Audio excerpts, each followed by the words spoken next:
Zero to Professional English Course, a creation of Habib Riaz.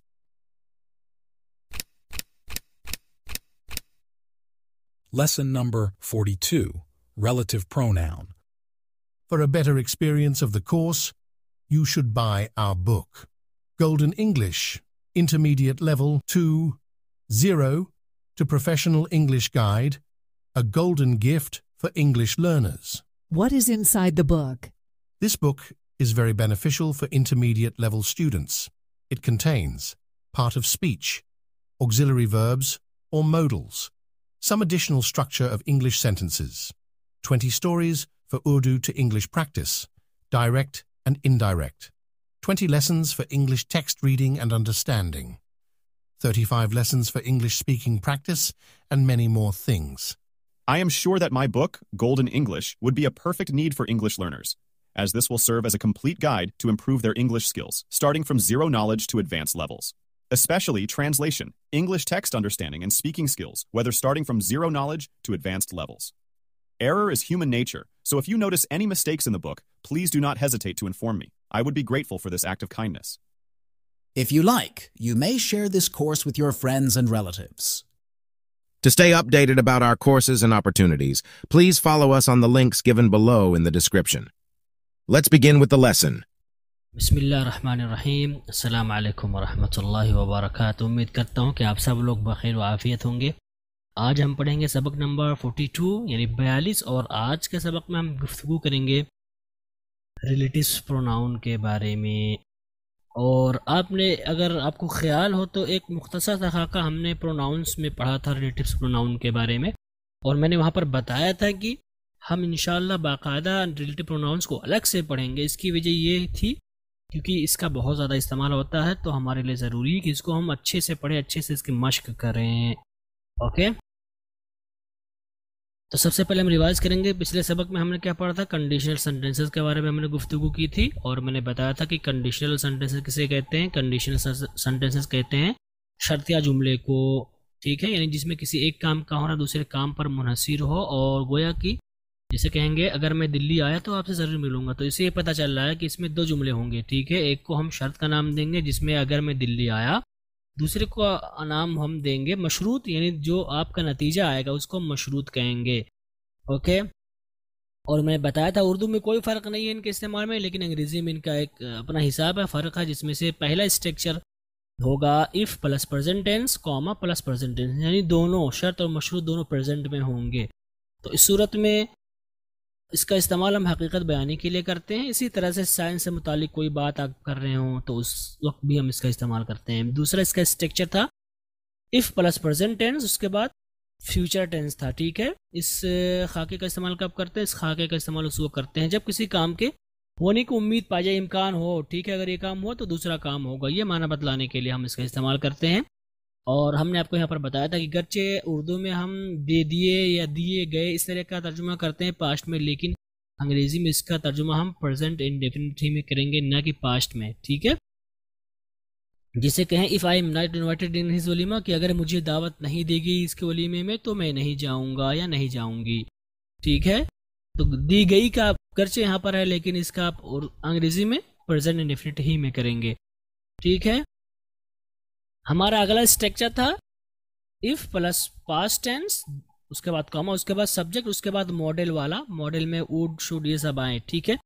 इसका इस्तेमाल हम कब करते हैं, इसका इस्तेमाल उस वक्त करते हैं जब हम किसी बात, कोई ऐसी बात कर रहे हो जिसके ना होने की उम्मीद, बस ख्याल हो कि हाँ ये काम हुआ तो मैं ये करूँगा या वो करेगा, लेकिन ये चीज़ होने वाली नहीं है। ये कॉन्टेक्स्ट है, ये खाका आपके जहन में होना चाहिए, ठीक है। और मैंने आपको आगे बताया था कि present, if present plus future, उसके बाद if plus past plus modal, इन दोनों में क्या फ़र्क है। तो मैंने बताया था कि स्ट्रक्चर करने से फ़र्क है। पहले है कि पहले में हम प्रेजेंट और फ्यूचर इस्तेमाल करते हैं, दूसरे में पास्ट और मॉडल इस्तेमाल करते हैं, ठीक है। और माने के तवार से भी इनमें फ़र्क है। जैसे कि अगर आप कहें ही if he comes to meet me I will not talk, तो इसको हम कहेंगे अगर वो मुझसे मिलने आया तो मैं उससे बात नहीं करूँगा। अगर हम कहें if he came to meet me I would not talk, ठीक है, तो इसको भी हम उर्दू में यही कहेंगे अगर वो मुझसे मिलने आया तो मैं उससे बात नहीं करूँगा। लेकिन दोनों में फ़र्क है। अंग्रेज़ी में, उर्दू में तो कोई फ़र्क नहीं पाया गया, लेकिन अंग्रेज़ी में दोनों में फ़र्क होगा, इसमें और इसमें। इसका मतलब होगा कि इम्कान है होने का, यानी वो आएगा तो हो सकता है, यानी उसके आने का इम्कान है, लेकिन इसमें उसके आने का इम्कान ही नहीं, फिर भी आप खाली पुलाव बना रहे हैं कि मैं उससे बात करूंगा। वो आएगा ही नहीं, क्योंकि आपकी उससे बातचीत नहीं है, या वो दूसरे मुल्क में रहता है, वो सब कुछ छोड़कर चला गया है, या वो आ ही नहीं सकता, वो जो भी मुश्किल हो, ठीक है। तो ये माना निकल कर आ रहा है। आगे हमने आपको बताया था चौथा स्ट्रक्चर, और चौथा स्ट्रक्चर था if plus past perfect comma plus subject, उसके बाद मॉडल, यानी हमारा तो जुमला होगा मशरूत, वो मॉडल में होगा और उसमें हैव लगा होगा, ठीक है। इसका सवाल हम कब करते हैं, यानी माजी की बात को बतलाने के लिए कि अगर ऐसा हुआ होता तो ऐसा होता, अगर तुम ऐसा करते तो ऐसा होता, इस तरह का माना अदा करने के लिए हम इसका इस्तेमाल करते हैं, और ये भी बहुत ज़्यादा इस्तेमाल है। ओके ओके गाइस, तो चलिए शुरू करते हैं अपना आज का होमवर्क। ओके, उम्मीद करता हूँ कि आपने होमवर्क किया होगा इंशाल्लाह। तो गाइस, सबसे पहला जो हमारा जुमला है वो है if you had worked harder you would have gotten full marks on the test या इन द टेस्ट। ओके, तो इसका तर्जुमा हम कैसे करेंगे उर्दू में? उर्दू में हम कहेंगे अगर तुमने मज़ीद मेहनत की होती तो टेस्ट में तुम्हें पूरे नंबरात या पूरे नंबर मिलते या पूरा नंबर मिलता। पूरे नंबरात कर लीजिए या पूरा नंबर मिलते, पूरा नंबर मिलता या पूरे नंबरात मिलते या पूरे नंबर मिलते, ठीक है। तो यहाँ पर आप देख सकते हैं पास्ट की बात चल रही। If you had worked harder, work harder का मतलब मजीद मेहनत करना। एक होता है वर्क हार्ड, इसका मतलब सख्त मेहनत करना, बट अगर हम इसमें इस्तेमाल कर दें वर्क हार्डर, अगर हम क्या कहें वर्क हार्डर, तो इसका माना हो जाएगा मजीद मेहनत करना। ओके, तो इसका तर्जुमा कैसे करेंगे आप कहेंगे अगर तुमने मजीद मेहनत की होती, या अगर आपने मजीद मेहनत की होती, या अगर तूने मजीद मेहनत की होती, तुम्हें टेस्ट में पूरे नंबरात मिलते या पूरे नंबर मिलते या पूरा नंबर मिलता। ओके, हमारा अगला जुमला है if it rains I will not go to the office today. इसको हम उर्दू में कैसे कहेंगे? हम कहेंगे उर्दू में अगर बारिश हुई, या अगर बारिश होती है, या अगर बारिश होगी, तीनों कर सकते हैं, तो आज मैं दफ्तर नहीं जाऊंगा। हमारा अगला जुमला if you hadn't lied to them before they would have believed you. तो इसका तर्जुमा उर्दू में कैसे करेंगे? उर्दू में हम कहेंगे अगर तुमने उनसे पहले झूठ ना बोला होता तो तुम पर यकीन करते, यकीन कर लेते। ओके, तो यहाँ पर आप देख सकते हैं पास्ट की बात चल रही इसमें भी। हमारा अगला जुमला है if you add 2 into 2 you get 4। If you add 2 into 2 you get 4, ये आपका साइंस से मुतालिक है, नहीं एक कायदा है जिसको हर कोई मानता है, कायदे के माने में ले सकते हैं। तो उसका तर्जुमा हम कैसे करेंगे? 2 में 2 जोड़ने पर 4 मिलते हैं, 2 में 2 जोड़ने पर 4 मिलते हैं या 4 हो जाते हैं, ठीक है, होते हैं, ठीक है।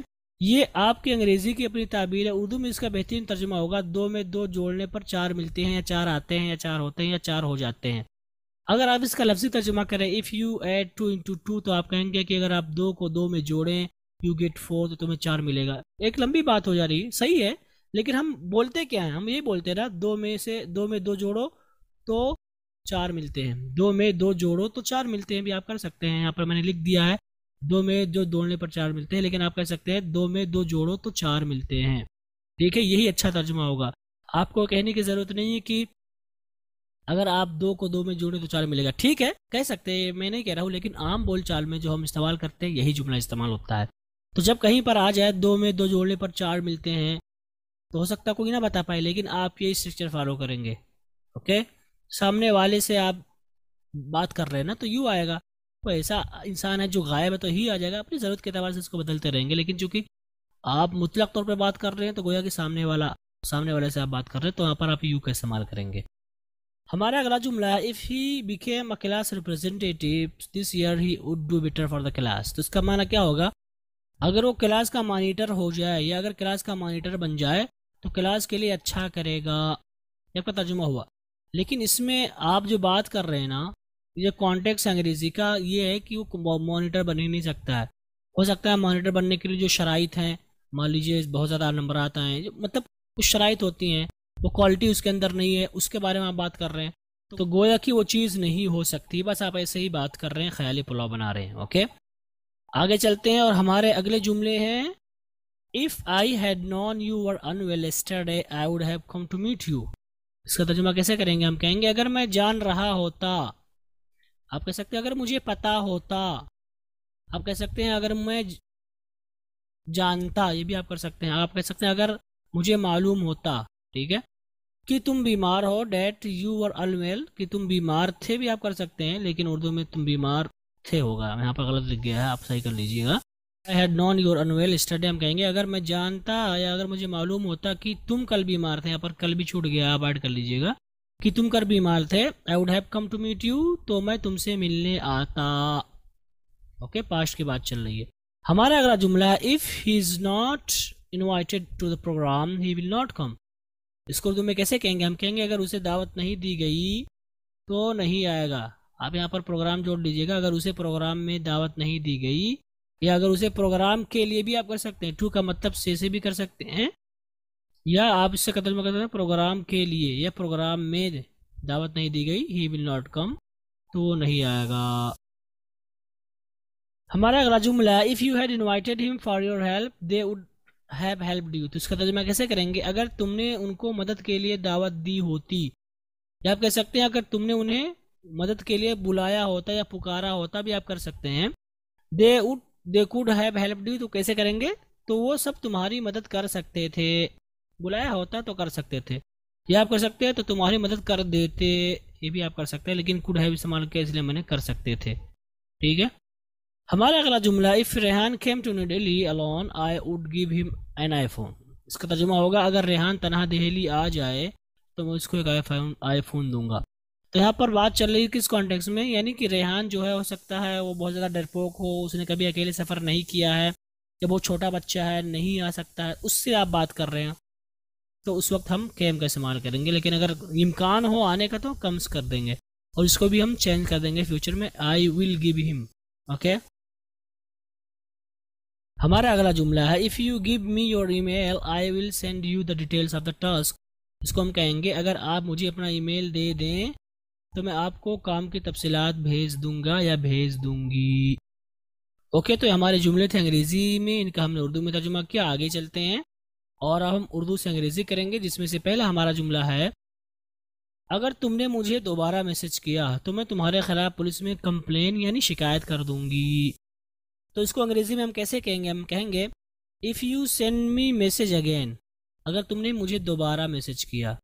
मैसेज करने का माना मतलब डू द मैसेज भी आप इस्तेमाल कर सकते हैं, इस्तेमाल है do the message, but send the message या टेक्स्ट मी द मैसेज, ठीक है, दोनों इस्तेमाल कर सकते हैं। सेंड मी मैसेज करने के माने मैसेज इंसान भेजते हैं, यानी मैसेज करना, ये उर्दू की ताबीर है। तो अगर तुमने मुझे दोबारा मैसेज किया, इसको हम कैसे कहेंगे? हम कहेंगे if you send me message again, तो मैं तुम्हारे खिलाफ पुलिस में कंप्लेन में शिकायत कर दूंगी या कर दूंगा। आप कैसे कहेंगे? आप कहेंगे I will file a police complain against you, I will file a police complain against you. Okay, तो फाइल कंप्लेन का मतलब होगा कंप्लेन करना, एंड पुलिस कंप्लेन यानी वही माना है पुलिस में शिकायत करना। Okay, file a police complain का मतलब होगा पुलिस में कंप्लेन यानी शिकायत करना, अगेंस्ट यू तुम्हारे खिलाफ। ओके, तो चूंकि ऐसी बात चल रही जिसका इम्कान है, आप समझा रहे हैं उसको भाई समझता, वरना मैं कर दूंगी या कर दूंगा, तो इसलिए आपने इसको प्रेजेंट में बनाया और फिर इसको फ्यूचर में बनाया according to the rule. Okay, हमारा अगला जुमला है 10 में से 6 घटाने पर कितना मिलता है या कितना बचता है, जो भी आप करें। तो ये चूंकि हकीकत है, यानी हकीकत है या रूल या साइंटिफिक यानी इल्मी चीज़ है, ठीक है, तो इसको हम दोनों को प्रेजेंट में बनाएंगे। तो हमारा जुमला बनेगा इफ़ यू सब्सट्रैक्ट 6 फ्रॉम 10, अगर आप 10 में से 6 घटाएं, ये तर्जुमा होगा। How much do you get, तो आपको कितना मिलेगा, ये तर्जुमा होगा उर्दू में, लेकिन उर्दू में बोलते हैं 10 में से 6 घटाने पर कितना मिलता है। तो उसका तर्जुमा कैसे करेंगे हम? If you subtract 6 from 10 how much do you get, इसी तरह से हम इसका करेंगे। चूंकि यहाँ पर कोई सब्जेक्ट नहीं है, तो जब सब्जेक्ट ना हो तो इस तौर पर हम यू को जनरल मान लेते हैं, ठीक है। या आप यहाँ पर 1 कर सकते हैं, इफ़ सम 1 भी आप कर सकते हैं, या इफ़ 1 सब्सट्रैक्ट्स, फिर यहाँ पर आपका जो फार्मूला वो लागू हो जाएगा, ठीक है। हमने यू लिख दिया, चूंकि ये भी इस्तेमाल होता है जब कोई फाइल ना हो और इस तरह की कोई बात आ जाए तो हम यू इस्तेमाल करते हैं एज अ सब्जेक्ट। ओके, तो ये हमारा जुमला बनेगा। हमारी अगली मिसाल है अगर तुम थोड़ा पहले घर से निकलते तो तुम्हारी फ्लाइट ना छूटती। पास्ट की बात चल रही है, इसको हम कैसे करेंगे? इसको हम कहेंगे if you had left the house earlier, थोड़ा पहले, लीव अर्लियर निकलना। Okay, so if you had left the house earlier you would not have missed your flight, तो तुम्हारी फ्लाइट ना छूटती का तर्जुमा कैसे करेंगे? You would not have missed your flight, you would not have missed your flight, कि तुम्हारी फ्लाइट नहीं छूटती। लफ्ज़ी तर्जुमा होगा कि तुम अपनी फ्लाइट नहीं छोड़ते या छूट पाते, लेकिन इस तरह का कोई जुमला नहीं बोलते हैं, ठीक है।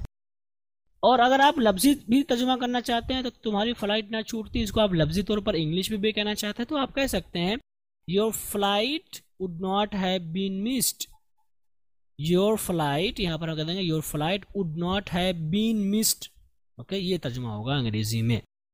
हमारा अगला जुमला है, अगर मेरा भाई सरकारी नौकरी पा जाए तो मैं पूरे मोहल्ले में मिठाई बंटवाऊंगा। इसको आप कैसे कहेंगे? आप कहेंगे if my brother got a government job I would distribute sweets in whole street या नेबरहुड, ठीक है। तो अगर मेरा भाई सरकारी नौकरी पा जाए तो क्या तर्जुमा करेंगे आप? If my brother got a government job तो मैं पूरे मोहल्ले में मिठाई बंटवाऊंगा। You will say I would distribute sweets in the whole street. Street भी कर सकते हैं आप मोहल्ले के लिए, नेबरहुड भी आप कर सकते हैं। और मैंने जुमला बनाया है किस कॉन्टेक्स्ट में, यानी ख्वाब देख रहे हैं आप, क्योंकि आपका भाई पढ़ा लिखा है ही नहीं और नौकरी पाने के लिए सरकारी, मान लीजिए एजुकेशनल सेक्टर में, वैसे सरकारी जॉब कंडक्टर वगैरह का भी होता है, लेकिन उसमें भी अब हो गया है पढ़ा लिखा होना ज़रूरी है, झाड़ू लगाना ये भी एक सरकारी जॉब है। लेकिन यहाँ पर जो बात की जा रही है मतलब अच्छे जॉब की, पढ़े लिखे वाले की, ठीक है। तो यहाँ पर मैंने वो माना लिया है। तो चूंकि आपका जो भाई वो पढ़ा लिखा है ही नहीं, छोड़ रखा पढ़ाई, तो आप ऐसे ही मजाक के तौर पर कह दिया आपने उसके सामने, उसको आप उकसा रहे थे पढ़ने के लिए, तो आपने ऐसी बात कह दी, तो ये फ़र्क आ जाएगा। लेकिन अगर हकीकत में बात चल रही है, आपके भाई ने एक पढ़ाई कंप्लीट कर ली, अब नौकरी की तलाश में है वो, और फिर आप उससे आग में कह रहे हैं अगर मिल गया इंशाल्लाह इसे नौकरी मिल गई तो मैं मिठाई बंटवाऊंगा या बंटवाऊंगी, तो उस वक्त आप चेंज करेंगे पैटर्न और आप कहेंगे इफ़ माई ब्रदर गेट्स, ये प्रेजेंट में हो जाएगा या फ्यूचर में हो जाएगा, तो आप कैसे कहेंगे if my brother gets a government job I will, आप कैसे कहेंगे I will distribute sweets in the whole street या नेबरहुड।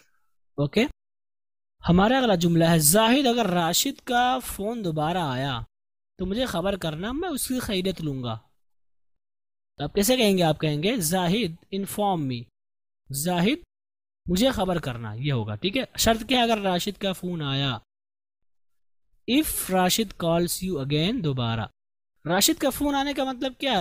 राशिद कॉल कर रहा था, तभी आपके पास फ़ोन आ रहा। आप ये नहीं कहेंगे इफ़ राशिद कॉल केम, इस्तेमाल कर सकते हैं आप योर कॉल केम, ठीक है, लेकिन बेहतर है कि राशिद का कॉल आए। तो यहाँ पर राशिद चूंकि आया हुआ तो बेहतर है कि आप इसको सब्जेक्ट मान लें। और मैं आपको पहले बता चुका हूँ कि जब जुमले में सब्जेक्ट हो तो हम बेहतर है कि उसको सिंपल में बनाएं, उसको ऑब्जेक्ट वगैरह के तौर पर या पैसिव वॉइस में ना बनाएं, ठीक है। तो बेहतर है कि इसको राशिद को हम सब्जेक्ट बनाएं, फिर हमारा पूरा जुमला बन जाएगा। तो इसको आप कैसे कहेंगे? अगर राशिद का फ़ोन दोबारा आया कैसे कहेंगे? If Rashid calls you again. आप नहीं कहेंगे if Rashid call Kemps again, कह सकते हैं, बट बेहतर है कि आप if Rashid calls you again करें, ठीक है। इन्फॉर्म में चूंकि ये अलग जुमला था तो हमने जोड़ दिया इससे, आप इसको बाद में भी ला सकते हैं। आप कह सकते हैं Zahid if Rashid calls you again inform me, ये भी आप कर सकते हैं। उसके बाद मशरूत का रिजल्ट क्या है? मैं उसकी खैरियत लूँगा, I will take care of him very well, I will take care of him very well, ये आपका मैंने तर्जुमा किया है। अगर आप इसका लफ्ज़ी तर्जुमा करें I will take care of him very well, तो इसका तर्जुमा होगा कि मैं बहुत अच्छे तरीके से उसकी देखभाल करूँगा, ये आपका लफ्ज़ी तर्जुमा हुआ। लेकिन ये जो आप बात कर रहे हैं उसकी खैरियत लूँगा, यहाँ पर वो माना नहीं है देखभाल करने का, बल्कि गुस्सा आप दिखा रहे हैं। मैंने उसको बताऊँगा, मैं उसको मतलब डांटूंगा, तो यहाँ पर ये यही माना है यहाँ पर। गर्चे यहाँ पर ये भी माना हो सकता है किसी का ख्याल रखना, लेकिन आपका जो कॉन्टेक्स्ट है वो आप समझिए उसको, किस सियाक में आप बोल रहे हैं, ठीक है, क्या बात चल रही है। तो यहाँ पर आप इस तरीके से बनाएंगे।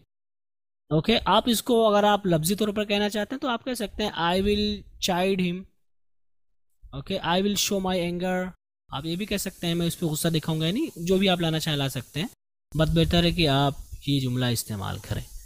ओके, आगे चलते हैं और हम अपने अगले जुमले लेते हैं, जिसमें से हमारा पहला जुमला है, अगर कल तुमने मेरी मदद की होती तो आज मैं तुम्हारे काम आता। इसको आप कैसे कहेंगे? आप कहेंगे if you had helped me yesterday या in the past I would have helped you, I would have helped you, ठीक है। तो अगर कल तुमने मेरी मदद की होती, if you had helped me yesterday या इन द पास्ट, दोनों आप कह सकते हैं। यस्टरडे किस सियाक में? कल, यानी बिल्कुल गुजरा हुआ कल, लेकिन कभी कभी कल का मतलब हम माजी भी लेते हैं, माजी में। तो अगर आप माजी का सेंस लेते हैं तो इन द पास्ट हो जाएगा, तो अगर आप यस्टरडे का यानी कल का ही लेते हैं तो यस्टरडे हो जाएगा। ओके, तो ये पास्ट परफेक्ट में हो गया। तो आज मैं तुम्हारे काम आता, आई would have helped you today यहाँ पर ऐड कर लीजिएगा, मैंने छोड़ दिया गलती से। I would have helped you today. तो यहाँ पर काम आने का मतलब किसी की मदद करना ही होता है ना। काम आने का क्या मतलब होता है? किसी की मदद करना, ठीक है। तो यहाँ पर काम आने का मतलब आज से आप क्या रखेंगे? Help someone. ओके, मैं आपके काम आऊँगा। या आप कह सकते हैं आई would have done something for you, मैं आपके लिए कुछ कर देता। I have done something for you, but ये वो माना नहीं निकल रहा है जो माना आई वुड हैव हेल्प्ड यू में है। ओके, तो अगर कल तुमने मेरी मदद की होती तो आज मैं तुम्हारे काम आता, इसको हम कहेंगे if you had help me yesterday in the past. आप ये भी कह सकते हैं आई वुड हैव हेल्प्ड यू। हमारा अगला जुमला है, अगर तुम मेरी बातों पर अमल करते तो आज खुद पर अफसोस ना कर रहे होते। कैसे कहेंगे आप कहेंगे if you had acted upon my suggestions. अगर तुमने मेरी बातों पर अमल किया होता या करते, if you had acted upon my suggestions you would not have been feeling sorry for yourself. You would not have been feeling for yourself. तो खुद पर अफसोस ना कर रहे होते। खुद पर अफसोस करने के लिए हम बोलते हैं feel sorry for, ठीक है।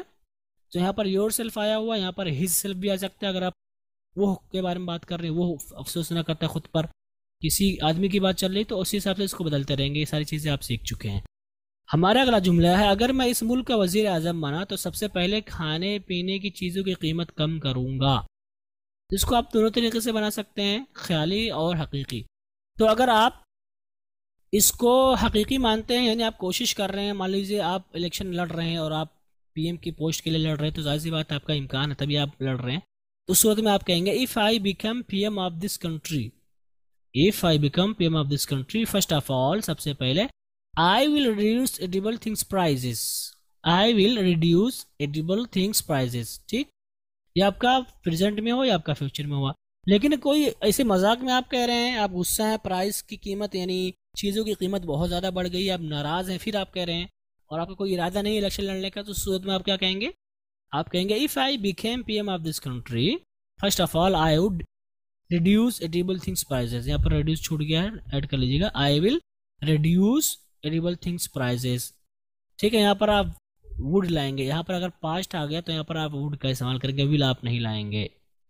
ओके, हमारा अगला जुमला है, अगर इसने दोबारा मुझसे करीब होने की कोशिश की तो मैं उसको नहीं बख्शूंगा या नहीं बख्शूंगी। इसको आप कैसे कहेंगे? आप कहेंगे इफ शी और he tries to come closer to मी।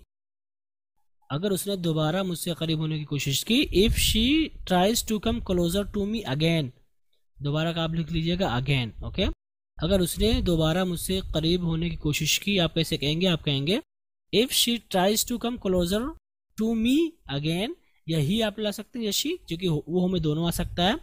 उसके बाद I will not leave him या हर, तो मैं उसको नहीं बख्शूंगा या बख्शूंगी। So I will not leave him और हर। लीव का मतलब छोड़ना यहाँ पर, यानी बख्शना। या फॉरगिव भी ला सकते हैं, फॉरगिव।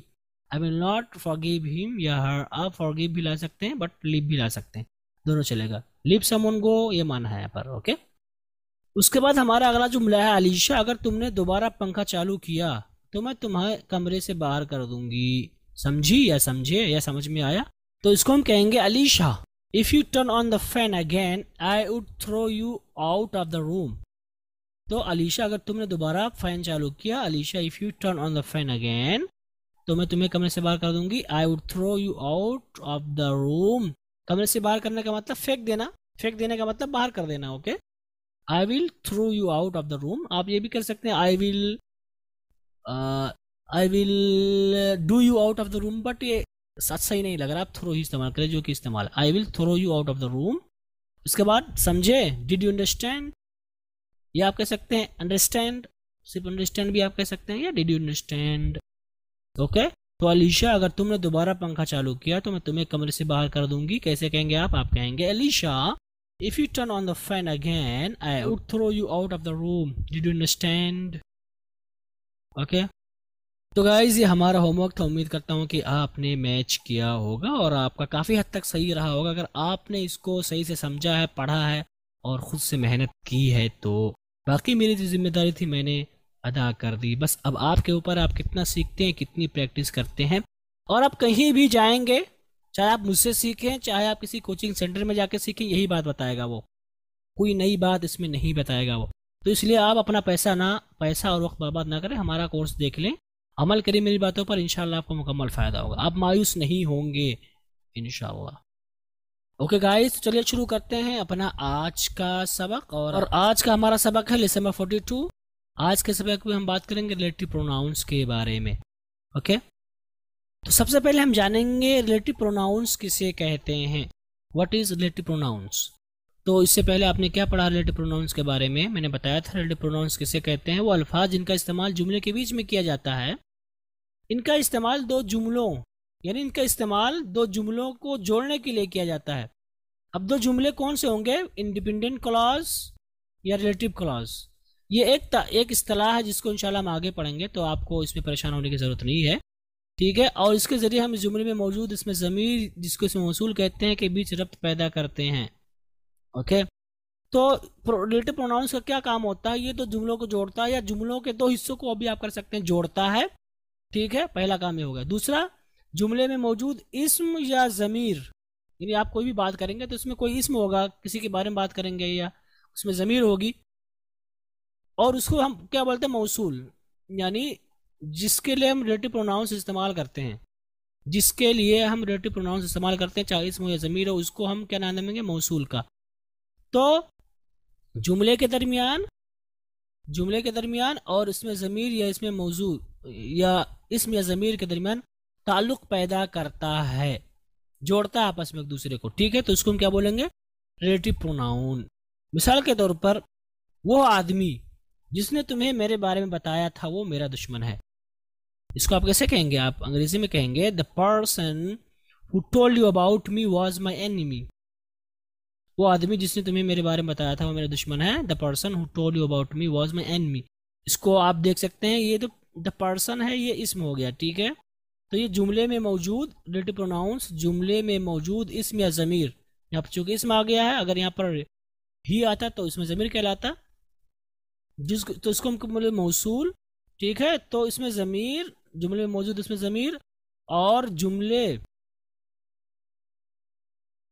जुमले के दरमियान रब्त पैदा करता है, ठीक है। ओके, तो ये इसकी तारीफ हुई, और ये क्या कहलाएगा, ये आपका कहलाएगा रिलेटिव प्रोनाउंस। ओके, आगे हम बात करेंगे अंग्रेजी में रिलेटिव प्रोनाउंस कितने हैं। तो अंग्रेजी में कुल आमतौर पर जो रिलेटिव प्रोनाउंस इस्तेमाल होते हैं वो कुल 6 हैं। पहले को हम हु कहते हैं, दूसरे को हुम, तीसरे को विच, चौथे को हुज और व्हाट और डैट है, ठीक है। और यही सारी चीज़ें उर्दू में भी हैं, उनकी शक्लें बदल गई हैं। जो हम कहते हैं जिसे, जिसको, जिनको, जिन लोगों को, ठीक है, जिसे, जिसको, जिसका, जिसकी, जिसके, जिनका, जिनकी, जिनके, ठीक है, जो। तो गोया कि अगर हम इनके माने की बात करें तो हु का क्या मतलब होगा, हु का मतलब होगा उर्दू में जो, या जिसने भी आप कर सकते हैं, ओके, जो और जिसने भी आप कर सकते हैं। हुम का क्या तर्जुमा होगा, हुम का तर्जुमा हो सकता है जिससे, जिसको, जिनको या जिन लोगों को। विच का तर्जुमा जिसे या जिसको, ओके। विच का तर्जुमा कैसे करेंगे आप, जिसे या जिसको।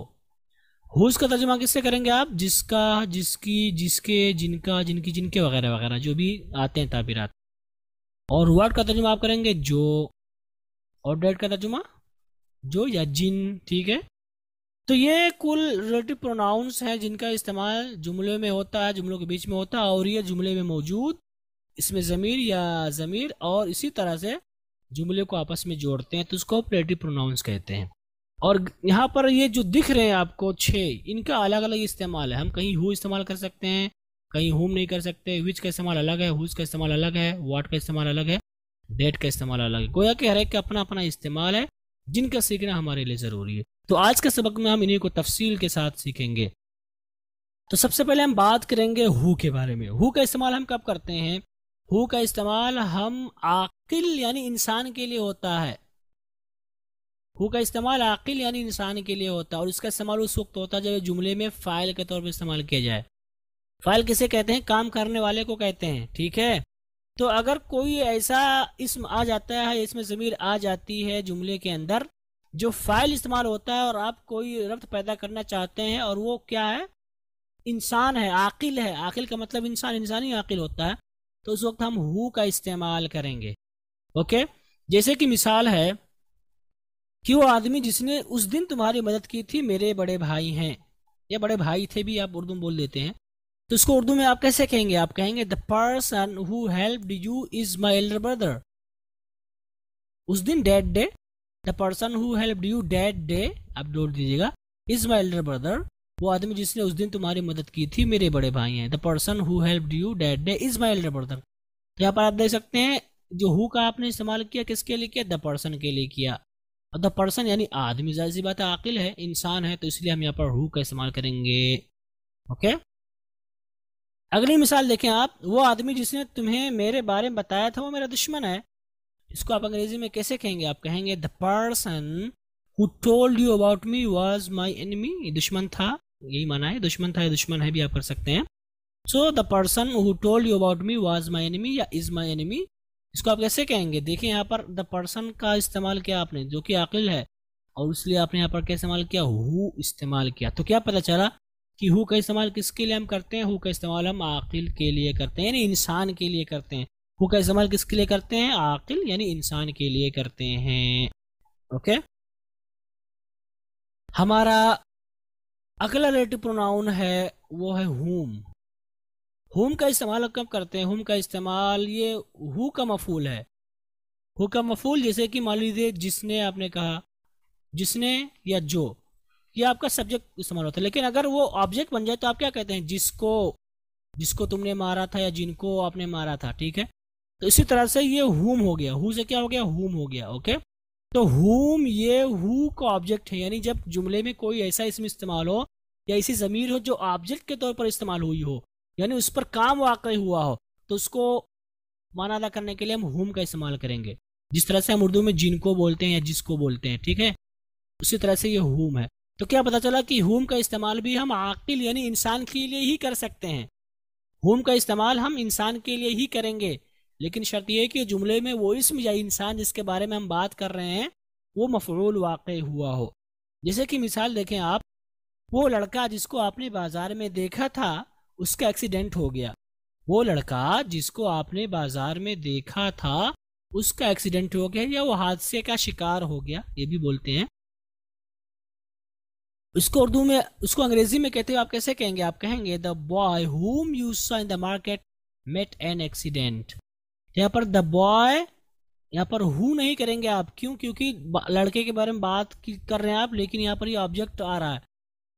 लड़का किस तौर पर इस्तेमाल हुआ? जिसको आपने देखा था आप कह रहे हैं, तो यहाँ पर ये जो बॉय इस्तेमाल हुआ एज ए ऑब्जेक्ट इस्तेमाल हुआ, मफऊल वाक़ई हुआ। देखने का काम किस पे हो रहा है? लड़के पे हो रहा है, यानी आपने किसको देखा? लड़के को देखा। तो यही माना अदा करने के लिए हम हुम का इस्तेमाल करेंगे। यहाँ पर आप हु नहीं ला सकते हैं। ओके, एक मिसाल और देखें, वो लड़का जिसको आपने पैसे दिए थे वो मेरा भाई नहीं था, कोई और था भाई। तो यहाँ पर वो लड़का जिसको आपने पैसे दिए थे, पैसे देने का काम किस पे हो रहा? लड़के पे हो रहा। तो गोया कि वो लड़का क्या है? यहाँ पर ऑब्जेक्ट इस्तेमाल हुआ, यानी मफऊल इस्तेमाल हुआ है। इसलिए जिसको या जिसे इसका माना अदा करने के लिए हम कहेंगे the boy whom you gave the money was not my brother, कि वो लड़का जिसे या जिसको आपने पैसे दिए थे वो मेरा भाई नहीं था। तो यहाँ पर द बॉय का इस्तेमाल हुआ, द बॉय एज ऑब्जेक्ट इस्तेमाल हुआ, इसलिए हमने यहाँ पर हुम का इस्तेमाल किया। यहाँ पर आप हु नहीं ला सकते हैं। तो गोया कि हुम या हु की ऑब्जेक्टिव केस है, इसको आप कह सकते हैं इस अल्फाज में, इन अल्फाज में। ओके, आगे हम बात करेंगे तीसरे रिलेटिव प्रोनाउंस की, जिसमें से है ये विच। विच का इस्तेमाल हम कब करते हैं? विच का इस्तेमाल गैर आकिल या गैर जानदार चीज़ों के लिए करते हैं, यानी इंसान के अलावा। गैर आकिल से क्या आ जाएगा? इंसान निकल गया। और गैर जानदार की कह दिया तो क्या निकल गया? गैर जानदार मतलब जो लिविंग थिंग, जानवर वगैरह निकल गए। गोया कि क्या पता चला कि विच का इस्तेमाल हम जानवर, इंसान के अलावा के लिए करेंगे, अब चाहे वो जानदार हो, गैर जानदार हो, कुछ भी हो। ठीक है, पहली बात, विच का इस्तेमाल सबके लिए करेंगे इंसान को छोड़ करके। दूसरी बात, वो चाहे फाइल इस्तेमाल हो या मफूल हो, यानी फाइल सब्जेक्टिव केस और ऑब्जेक्टिव केस दोनों के लिए हम विच इस्तेमाल करेंगे। यानी कि इंसान के अलावा की चीज़ के लिए अगर हम बात कर रहे हैं, इंसान के अलावा के बारे में अगर हम बात कर रहे हैं, तो चाहे वो फाइल हो या मफूल हो, यानी काम करने वाला हो या जिस पर काम किया गया हो, दोनों में से कोई भी हो, उसके लिए हम विच इस्तेमाल करेंगे। और जानदार में फ़र्क था हु और हुम। हु का इस्तेमाल एज अ सब्जेक्ट यानी फाइल के तौर पर होता था, और whom का इस्तेमाल ऑब्जेक्ट के तौर पर। लेकिन इनमें कोई फर्क नहीं है, अब हमेशा which ही इस्तेमाल करेंगे इंसान के अलावा के लिए अगर आप इस्तेमाल कर रहे हैं। मिसाल देखें, आप कह रहे हैं मेरे भाई की घड़ी जो कहीं खो गई वो महंगी थी। तो यहाँ पर घड़ी के खोने के बारे में बात कर रहे हैं, तो ये फाइल है। ओके, मेरे भाई की वो घड़ी जो कहीं खो गई थी वो महंगी थी, ये फाइल वाक़ हो रही है घड़ी यहाँ पर। तो इसको आप कैसे कहेंगे? आप कहेंगे the watch of my brother, the watch of my brother which was lost somewhere was costly और वॉज एक्सपेंसिव। तो यहाँ पर घड़ी के बारे में बात कर रहे हैं, यहाँ पर ये फाइल वाक़ हो रहा है, ठीक है। विच हैज़ वॉज लॉस्ट, ठीक है, ये फाइल वाक़ हो रहा है, इसलिए हमने यहाँ पर क्या इस्तेमाल किया? यहाँ पर हमने विच का इस्तेमाल किया। एक मिसाल देखें, मेरी वो कार जिसको मैंने पिछले महीने खरीदी थी चोरी हो गई। तो इसको हम कैसे कहेंगे? हम कहेंगे the car which I had bought past month has been stolen. तो यहाँ पर कार आपने क्या खरीदा था? आपने कार खरीदी थी, तो गोया कि लफ्ज़ कार यहाँ पर मफूल वाक़ हुआ है और ये गैर जानदार, इसके अंदर जान नहीं पाई जाती, तो इसके लिए आपने क्या इस्तेमाल किया? आपने इसके लिए विच इस्तेमाल किया।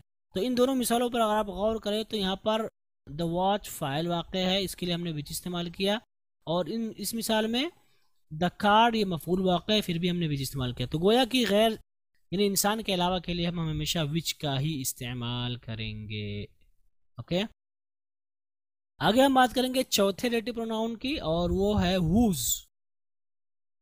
हुज, हुज का इस्तेमाल कब करते हैं? हुज का इस्तेमाल हम इजाफत का सीगा इस्तेमाल करने के लिए करते हैं, जिससे हम उर्दू में कहते हैं जिसका, जिसकी, जिसके, वो लड़का जिसके अब्बू, या वो घर जिसकी दीवार।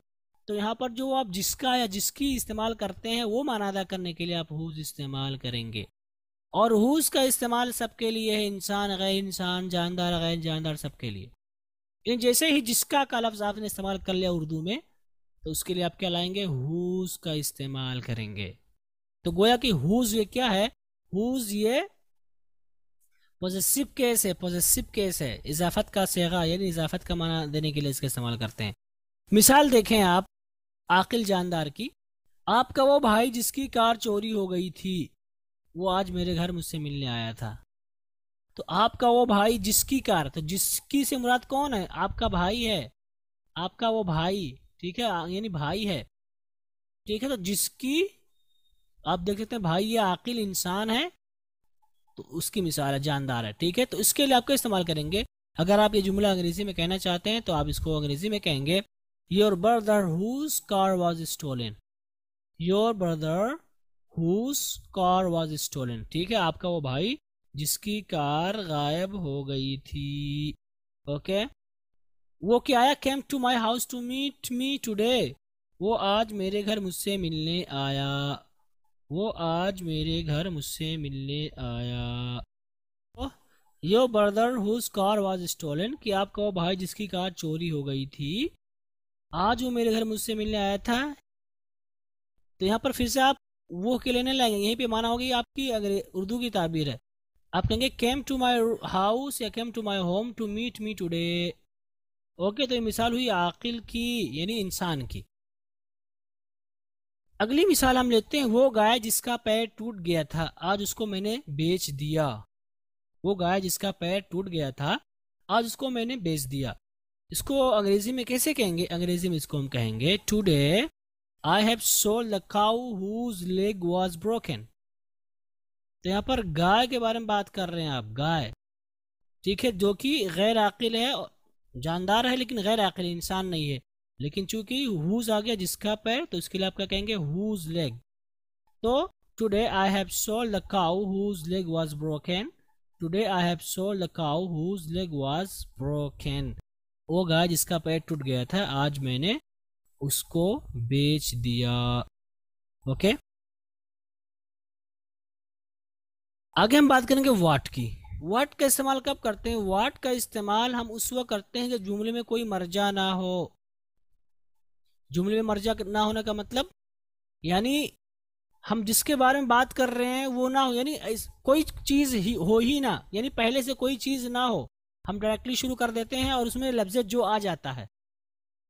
समझ बात आ रही है? कोई मर्जा ना होने का मतलब यानी जिसके लिए हम रिलेटिव प्रोनाउन इस्तेमाल कर रहे हैं वो ना हो, वो यानी जुमले में हो ही ना, तो उस वक्त हम व्हाट का इस्तेमाल करते हैं। अभी आपको समझ में आएगा। जैसे आप कहते हैं जो हुआ उसे भूल जाओ, जो हुआ उसे भूल जाओ, इसको आप अंग्रेजी में कैसे कहेंगे? आप कहेंगे फॉरगेट व्हाट हैज हैपेंड। तो इसका इस्तेमाल कब करते हैं? जब जुमले में कोई मर्जा ना हो। व्हाट से क्या मुराद है? यहाँ पर कोई जुमले में कुछ नहीं है जिससे हम पता लगाएं व्हाट है ये। तो जब जुमले में कोई ऐसी बात हो, ठीक है, जिसमें मर्जा ना हो, यानी जिससे मुराद ना समझ में आए कि जो आप जब से जो इस्तेमाल कर रहे हैं उससे मुराद कौन है, तो सूरत में आप हुज व्हिच ये सब इस्तेमाल नहीं करेंगे, डायरेक्टली व्हाट इस्तेमाल करेंगे। जैसे कि जो हुआ उसे भूल जाओ, इसको आप कैसे कहेंगे? आप कहेंगे फॉरगेट व्हाट हैज हैपेंड, जो हुआ उसे भूल जाओ। यहाँ पर आपने व्हाट इस्तेमाल किया क्योंकि जुमले में कोई मर्जा नहीं है। ओके, हमारा अगला जुमला है तुमने जो किया वो दुरुस्त नहीं था। तुमने जो किया वो दुरुस्त नहीं था। तो यहाँ पर जो किया, यहाँ पर जो इस्तेमाल आपने किया है, यहाँ पर आपने जो इस्तेमाल किया उर्दू में, बट जो से मुराद क्या है यहाँ पर नहीं है, यानी मर्जा नहीं है। तो वहां पर भी आप विच इस्तेमाल नहीं करेंगे, व्हाट इस्तेमाल नहीं करेंगे, बल्कि क्या इस्तेमाल करेंगे? व्हाट इस्तेमाल करेंगे, हु इस्तेमाल नहीं करेंगे। आप क्या इस्तेमाल करेंगे? आप यहाँ पर व्हाट इस्तेमाल करेंगे। तो तुमने जो किया वो दुरुस्त नहीं था, अगर आप ये बात या जुमला कहना चाहते हैं अंग्रेजी में, इसको आप कैसे कहेंगे? आप कहेंगे what you did was not right. तुमने जो किया, what you did was not right, वो दुरुस्त नहीं था। What you did was not right, तुमने जो किया वो दुरुस्त नहीं था।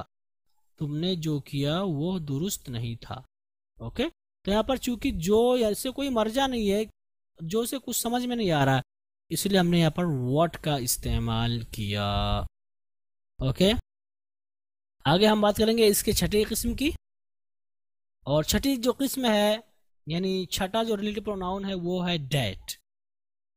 ओके, डेट का इस्तेमाल, डेट एक ऐसा रिलेटिव प्रोनाउन है जिसका इस्तेमाल हम इंसान के लिए, आकिल, गैर आकिल, जानदार, गैर जानदार, सब के लिए होता है।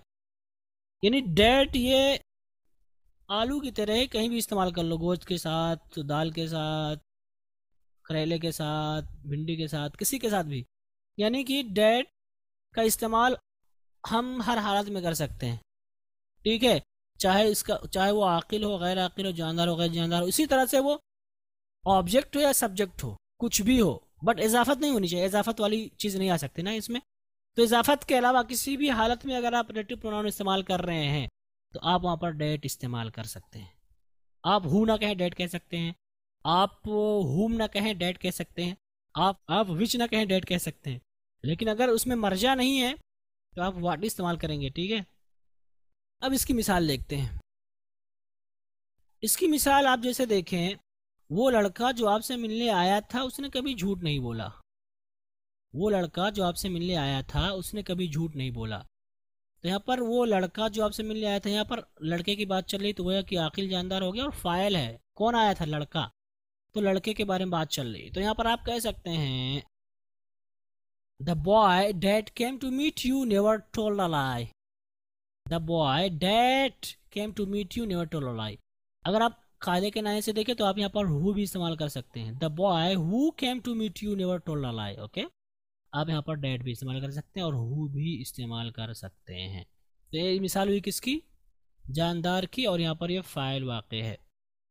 इसकी अगली मिसाल आप देखें, वो आदमी जिसको आपने एयरपोर्ट पर देखा था वो मेरे सगे चचा हैं। तो यहाँ पर बात चल रही है आदमी की, गोया कि जानदार, आकिल यानी इंसान की बात होगी, लेकिन यहाँ पर ये मफूल वाक़े हो रहा है। देखना, किसको आपने देखा था? वो आदमी जिसको आपने देखा था। तो यहाँ पर वो मफूल वाक़े हो रहा है। तो यहाँ पर आप क्या कहेंगे? इसको कहने के लिए आप कहेंगे the man that you saw on the airport, या इन द एयरपोर्ट भी आप कह सकते हैं, इज माई रियल अंकल, वो मेरे सगे चचा यानी रियल अंकल। ओके, तो यहाँ पर डेट आपने इस्तेमाल किया किसके लिए? मफूल के लिए, और आकिल यानी इंसान के लिए। आप यहाँ ये भी कह सकते हैं the man whom you saw on the airport या in the airport is my real uncle.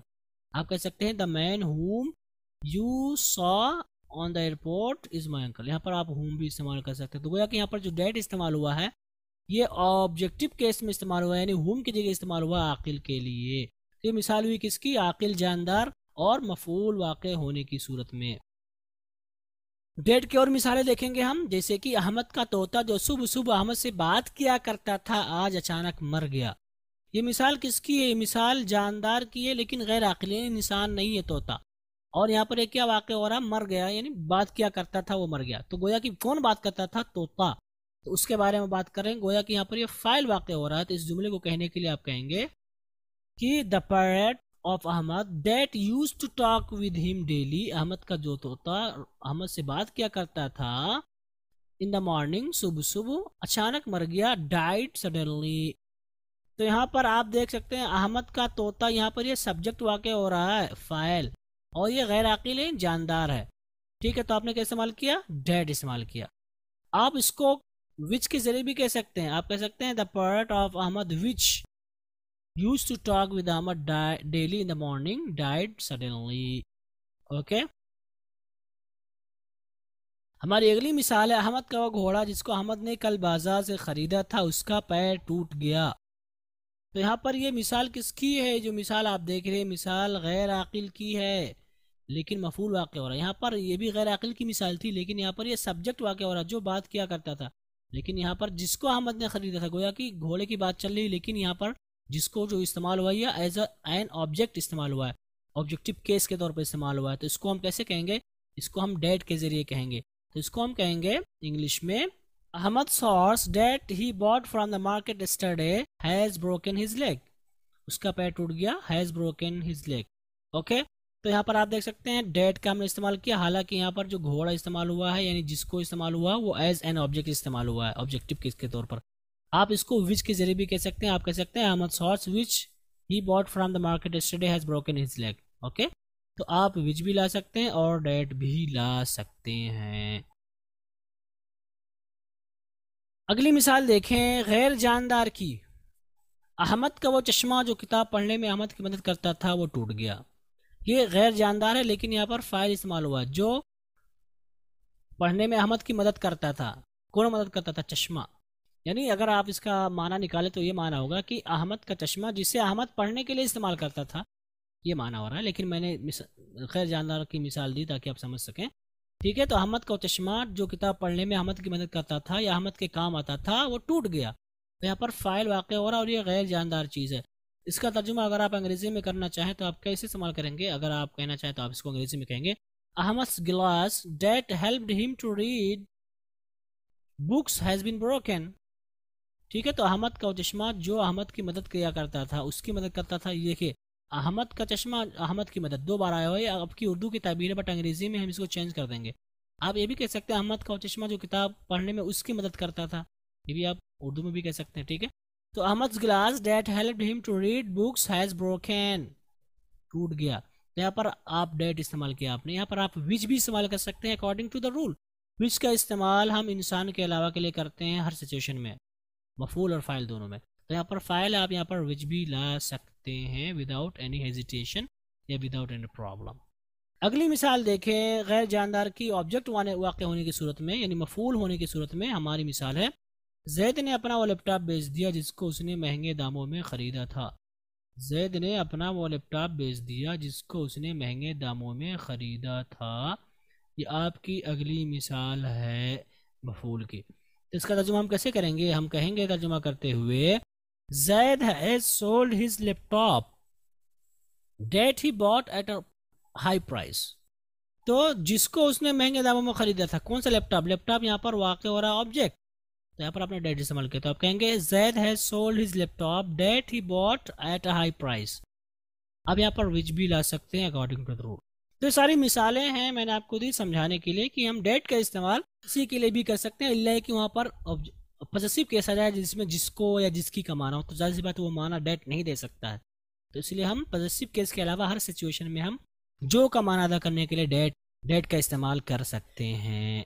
Okay, लेकिन कुछ जगहें ऐसी हैं जहां पर आप सिर्फ डेट ही इस्तेमाल करेंगे। गाइस एक बात याद रखें, कुछ जगहें ऐसी हैं जहां पर हम सिर्फ डेट ही इस्तेमाल करेंगे। आप वहां पर हु इस्तेमाल नहीं कर सकते, आप वहां पर हुम इस्तेमाल नहीं कर सकते, आप वहां पर जो है विच इस्तेमाल नहीं कर सकते। आपके लिए ज़रूरी होगा कि आप वहां पर डेट ही इस्तेमाल करें, लेकिन हम उनको अगले सबक में, एक ख़ास सबक में पढ़ेंगे, ताकि सारी चीज़ें जो आपने आज सीखी है वो मतलब खलत मलत ना हो कि आप परेशान हो, फिर सब गड़बड़ हो जाए। तो इसलिए मैंने सिर्फ डेट के बारे में यहाँ पे इतना ही बताया। इंशाल्लाह आगे हम पढ़ेंगे कि डेट का इस्तेमाल हम कब कर सकते हैं और कब नहीं कर सकते, कब ज़रूरी होगा हमारे लिए डेट का इस्तेमाल करना, जो कि बहुत ही अहम है। घर से स्पीकिंग में चल जाएगा, कोई दिक्कत की बात नहीं, राइटिंग में भी चल जाएगा। कुछ लोग हो सकता है उसको ना जानते हो तो सही मान के निकाल देंगे, बट अगर आप जानकार हैं तो आपके लिए ज़रूरी है कि आप उसको गलत करें, क्योंकि कुछ जगह ऐसी जहाँ पर आप सिर्फ डेट ही इस्तेमाल कर सकते हैं। तो अगर आपकी जानकारी में है और अगर आप प्रूफ रीडिंग का काम कर रहे हैं तो आप वहाँ पर इसको काट देंगे कि किसी ने हु इस्तेमाल कर दिया है। या अगर आपने कोई फाइल दे दी जिसमें आपने हु इस्तेमाल कर दिया, हालांकि वहाँ पर डेट इस्तेमाल होना चाहिए था लाजमी तौर पर, और सामने वाले ने वहाँ पर आपकी फाइल को गलत करार दे दिया, आप उससे बहस नहीं कर सकते। क्यों? क्योंकि आपके पास आइडिया रहेगा कि हाँ यार यहाँ पर हमें डेट ही इस्तेमाल करना था, लेकिन हमने यहाँ पर हु का इस्तेमाल किया। तो इंशाल्लाह इसको हम अगले सबक में पढ़ेंगे तफसील के साथ कि हम डेट कब लाजिमन यानी लाजमी तौर पर इस्तेमाल करेंगे। लाजमी तौर पर इस्तेमाल करने का मतलब सिर्फ वही इस्तेमाल कर सकते हैं और कोई नहीं।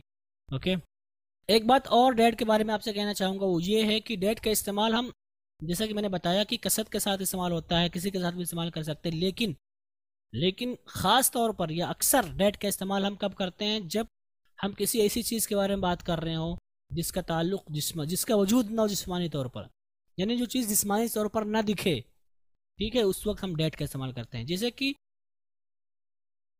आप कहें कि वो फिक्रा जो अचानक मेरे जहन में आया था काफ़ी अच्छा था, यहाँ पर एक ख्याल, ठीक है, ख्याली चीज़ है, फिक्रे की बात कर रहे हैं, और जो फिक्रा होता है इसका कोई जिस्मानी वजूद नहीं होता है, और यहाँ पर ये फाइल वाक़ हो रहा है, वो फिक्रा जो आया था, ठीक है, यहाँ पर आप डेट इस्तेमाल करेंगे। आप कहेंगे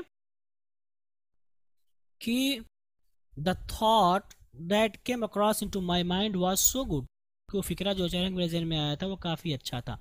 तो यहाँ पर चूंकि फिक्रे का जो वजूद है वो जिस्मानी तौर पर, फिजिकली वो चीज़ नहीं मौजूद है, मादी तौर पर वो चीज़ नहीं मौजूद है, तो इसलिए हमने डेट का इस्तेमाल किया।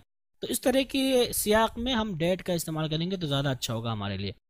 हम आगे देखते हैं, वो मशवरा जो आपने मुझे बतलाया था काफ़ी मुफीद था, यहाँ पर मफूल वाक़ा हो रहा, जो आपने मुझे बतलाया था, क्या मशवरा, तो ये भी ख्याली चीज़ है, यानी फिजिकली ये चीज़ नहीं है, जिसको हम कहेंगे the suggestion that you told me या that you gave me about was really good, about यहाँ नहीं रहेगा, okay, give me was really good, काफ़ी मुफीद था, यानी मुफीद अच्छा था, यानी काफ़ी, you can say very useful भी आप कर सकते हैं, काफ़ी मुफीद था यानी वही माना है, वेरी गुड यानी बहुत अच्छा था यानी काफ़ी मुफीद था। तो यहाँ पर दोनों मिसालों में आप देख सकते हैं कि यहाँ पर हमने डेट इस्तेमाल किया। तो खुलासे कलाम डेट के बारे में क्या है, खुलासे कलाम डेट के बारे में ये है कि डेट का इस्तेमाल हम किसी के लिए भी कर सकते हैं, अलबत्ता इतना है कि ज़्यादातर डेट का इस्तेमाल हम ख्याली चीज़ों के लिए करते हैं, यानी जिसका वजूद ना हो, यानी जिस्मानी तौर पर या फिजिकली वो चीज़ मौजूद ना हो, उसके बारे में बात करते वक्त हम डेट का इस्तेमाल करते हैं। उम्मीद करता हूँ कि समझ में आया होगा। ओके गाइस, तो ये हमारा सबक था आज का रिलेटिव प्रोनाउंस के बारे में। तो आज हमने क्या सीखा, आज हमने सीखा रिलेटिव प्रोनाउंस के बारे में। हमने बताया रिलेटिव प्रोनाउंस किसे कहते हैं, तो रिलेटिव प्रोनाउंस के बारे में मैंने बताया कि इसका इस्तेमाल जुमलों के बीच में होता है और जुमले में, और इसी तरह से जुमले में मौजूद नाउन या प्रोनाउन के ताल्लुकात को बनाता है या आपस में रब्त पैदा करता है। जैसे कि वो आदमी जिसने तुम्हें मेरे बारे में बताया था वो मेरा दुश्मन है, इसको हम कहेंगे the person who told you about me was my enemy. तो यहाँ पर आदमी का ताल्लुक जिसने तुम्हें मेरे बारे में बताया था वो मेरा दुश्मन है, इस पूरे जुमले के हिस्से से जोड़ रहा है, इसको हम हु को रिलेटिव प्रोनाउन कहेंगे। रिलेटिव प्रोनाउंस इंग्लिश में हु है, जिसको हम उर्दू में जो से या जिसने से तर्जुमा करते हैं, या जिन्होंने, जो फाइल के तौर पर इस्तेमाल होते हैं। हुम का इस्तेमाल हम कब करते हैं, हुम का तर्जुमा अगर हम करें तो हम उर्दू में जिसे या जिसको या जिनको या जिन लोगों को हम करते हैं। हुज की बात करें तो जिसे या जिसको हम कह देते हैं। हुज की बात करें तो जिसका, जिसकी, जिसके, जिनका, जिनकी, जिनके वगैरह वगैरह। व्हाट की अगर बात करें तो जो का माना इस्तेमाल करने के लिए इसका इस्तेमाल करते हैं। और अगर हम डेट की बात करें तो भी जो का तर्जुमा होता है, जिस भी हो सकता है, ठीक है। आगे हमने आपको बताया था कि कुल 6 रिलेटिव प्रोनाउंस है, जिसमें से पहला था हु का इस्तेमाल हम कब करते हैं। हु का इस्तेमाल ये इंसानों के लिए होता है खास, और जब वो फाइल वाक़ हो, जिसके बारे में बात कर रहे हो, इसम या प्रोनाउन, वो फाइल वाक़ हो तो उस वक्त हम हु का इस्तेमाल करते हैं। दूसरा हमारा था हुम। ये हु की ऑब्जेक्टिव कैसे, गोया कि पता चला कि हुम का इस्तेमाल हम इंसानों के लिए ही करेंगे, लेकिन जब वो जुमले में मफूल वाक़ हो, ठीक है। हमारा तीसरा है विच। विच के बारे में हमने क्या बताया, विच का इस्तेमाल हम उस वक्त करते हैं जब हम किसी इंसान के अलावा की चीज़ के बारे में बात कर रहे हो, अब वो चाहे फ़ाइल वाक़ हो चाहे मफूल वाक़ हो, कुछ भी वाक़ हो, हम उसको विच के ज़रिए ही इस्तेमाल करेंगे। आगे हमने पढ़ा था चौथा, जो था कि हुज़। और हुज़ के बारे में मैंने क्या बताया कि ये इजाफत में, यानी जब हम जिसका, जिसकी, जिसके के माने में इस्तेमाल करें तो हम हर एक किसी के लिए, चाहे नाव, चाहे वो जानदार हो, गैर जानदार हो, इस तरह से फ़ाइल हो, मफ़ूल हो, कुछ भी हो, उस वक्त हम हुज़ इस्तेमाल करेंगे। आगे हमने बात की वर्ड के बारे में। हमने बताया वर्ड का इस्तेमाल उस वक्त करते हैं जब हम बात कर रहे हों और जुमले में लफ्ज़ जो आ जाए, लेकिन जो से मुराद क्या है पहले से उसका तज़किरा ना हो, कि जो से क्या समझ रहे हैं आप, पहले से उसका तज़किरा ना हो, तो उस वक्त हम जो का इस्तेमाल करते हैं, व्हाट का इस्तेमाल करते हैं। आगे हमने बताया था नंबर 6 रिलेटिव प्रोनाउंस, जो था कि डैट। और डैट के बारे में हमने क्या बताया, डैट का इस्तेमाल हम हर किसी के लिए कर लेते हैं, जानदार, गैर जानदार, ऑब्जेक्ट या सब्जेक्ट, ठीक है, सबके लिए हम डैट का इस्तेमाल कर लेते हैं। लेकिन ख़ास तौर पर डैट का इस्तेमाल हम किसके लिए करते हैं, डैट का इस्तेमाल हम ख़ास तौर पर ख़याली चीज़ों के लिए करते हैं, जिसका वजूद ना हो फिज़िकली, मादी तौर पर या जिस्मानी तौर पर जो चीज़ें मौजूद ना हो, उसके लिए हम डैट का इस्तेमाल करते हैं। जैसा कि यहाँ पर आप मिसालें देख सकते हैं, मैंने आपको तफसील के साथ वहाँ पर बताया था। तो यहीं पर आज का ये हमारा सबक ख़त्म हुआ। उम्मीद करता हूँ कि आपको बहुत कुछ सीखने को मिला होगा और आपको अंदाज़ा होगा कि आज का सबक कितनी अहमियत का हामिल है, क्योंकि इसकी ज़रूरत हमें रोज़मर्रा की ज़िंदगी में पड़ती है, चाहे हम बोल रहे हों, चाहे हमें लिखना हो, या चाहे हम कहीं पढ़ रहे हों, ठीक है, कहीं ना कहीं हर जगह इसकी आपको ज़रूरत पड़ेगी। तो ये बहुत ही अहमियत का हामिल सबक है, इसको आप ज़रूर अच्छे से पढ़ें। और इसीलिए इसी अहमियत को देखते हुए मैंने इसको अलग से जिक्र किया, इसको मैंने पार्ट्स ऑफ स्पीच में नहीं लिखा। तो ये पर हमारा आज का सबक ख़त्म हुआ। बाकी अगर आपके पास कोई सवाल है तो आप हमसे कर सकते हैं। आगे चलते हैं और अब अपना होमवर्क करेंगे। चूँकि हमारा सबक था रिलेटिव प्रोनाउंस के बारे में, तो ज़रूरी है कि हम थोड़ा सा होमवर्क भी करें ताकि हमारी प्रैक्टिस हो सके। तो ये चंद जुमले हैं आपके लिए उर्दू में, इनको आपको अंग्रेज़ी में करना होगा। क्योंकि अंग्रेज़ी में हम समझ गए, हम उर्दू में तर्जुमा कर लेंगे, आसान था, इसलिए मैंने अंग्रेज़ी में नहीं दिया है बल्कि सिर्फ उर्दू में दिया है। तो उम्मीद करता हूँ कि आप इसको करेंगे। जिसमें से हमारा पहला जुमला है, जिस तालिबे इल्म को उस्ताद ने असातिज़ा के सामने मारा था वो मेरा बेटा है। सारे अल्फाज मानी वाज़ेह हैं। हमारा अगला जुमला है, पिछले साल जो हुआ उसको मैं बार बार याद नहीं करना चाहता। अगला जुमला है, आपके चचा जिनका मोबाइल चोरी हो गया था FIR दर्ज करवाने पुलिस ऑफिस गए थे। सारा कुछ क्लियर है। चौथा है, राशिद ने हमें जो मशवरा दिया वो किसी हद तक अच्छा था। ये भी क्लियर है। अगला जुमला है, जो तालिब इल्म इम्तिहान में 100 में से 100 नंबर हासिल करेगा उसे वज़ारत तालीम की तरफ से आला तालीम के लिए USA भेजा जाएगा। आला तालीम के लिए हम बोलते हैं हायर एजुकेशन, हाई से हायर एजुकेशन, ओके। वज़ारत तालीम को क्या बोलेंगे, मिनिस्ट्री ऑफ एजुकेशन, ओके। भेजा जाएगा, आप पैसिव वॉइस से इसको आप बना लेंगे इंशाल्लाह। हमारा अगला जुमला है, स्कूल के सामने जो फ्लैट था उसके मालिक का आज मुझे फ़ोन आया था। मालिक का फ़ोन आना नहीं, कॉल्ड, यानी ऑनर कॉल्ड मी आप कह सकते हैं। प्रोग्राम में आपने जो कुछ किया वो मुझे पसंद नहीं आया। पसंद आना, लाइक, पसंद आना, लाइक के माने पसंद करना भी होता है या पसंद आना भी होता है, ओके। हमारा अगला जुमला है, जिस मोबाइल में 2 कैमरे हैं वो महंगा है। मुझे जो घड़ी तोहफे के तौर पर मिली थी, तोहफे के तौर पर मिलना, फाइंड एज अ गिफ्ट के तौर पर के लिए क्या करेंगे, एज अ गिफ्ट, ठीक है, फाइंड एज अ गिफ्ट। वो बहुत ज़्यादा महंगी नहीं थी, महंगी, कॉस्टली, एक्सपेंसिव, लेकिन मुझे बहुत पसंद आई, लाइक के बारे में, ओके। हमारा अगला जुमला है, आपका कुर्ता जिसका रंग नीला था आग में जलकर राख हो गया। तो कुर्ते के लिए हम कुर्ता इस्तेमाल करेंगे जिसका रंग का मतलब कलर। और एक्चुअल में अगर आप देखें तो आसान तौर पर हम यही कहेंगे कि आपका नीला कुर्ता, लेकिन जब आप ताकीद पैदा करना चाहते हैं तो आप कहेंगे आपका कुर्ता जिसका रंग नीला था, ठीक है। नीला कुर्ता भी आप कर सकते हैं, लेकिन चूंकि हमें प्रैक्टिस करनी है किसकी, रिलेटिव प्रोनाउंस, इसलिए मैंने यहाँ पर लिख दिया है ताकि आप प्रैक्टिस कर सकें। तो आपका कुर्ता जिसका रंग नीला था आग में जलकर राख हो गया। आग में जलकर राख होने के लिए हम इस्तेमाल करते हैं बर्न, ओके। उसके बाद टू एशेस, ओके, इसका मतलब होता है जलकर राख हो जाना। तो हमारा होमवर्क, उम्मीद करता हूँ कि आप इसको करेंगे इंशाल्लाह ताकि आपकी प्रैक्टिस हो सके। लेकिन इससे पहले मैं आपसे कहना चाहूँगा कि आप ज़रूर एक बार इस लेसन को पढ़ें मेरी किताब से, ताकि आपको अच्छे से समझ में आ जाए, फिर प्रैक्टिस करने में आपको आसानी होगी इंशाल्लाह, ओके। उम्मीद करता हूँ कि आप मेरी इन बातों पर इंशाल्लाह ध्यान देंगे। और इन्हीं के साथ आज का हमारा सबक ख़त्म हुआ। उम्मीद करता हूँ कि आपको ज़रूर फ़ायदा हुआ होगा। इन्हीं के साथ अब हम आपसे रुखसत होते हैं। इंशाल्लाह हमारी मुलाकात अगले सबक में होगी। वस्सलामु अलैकुम व रहमतुल्लाह।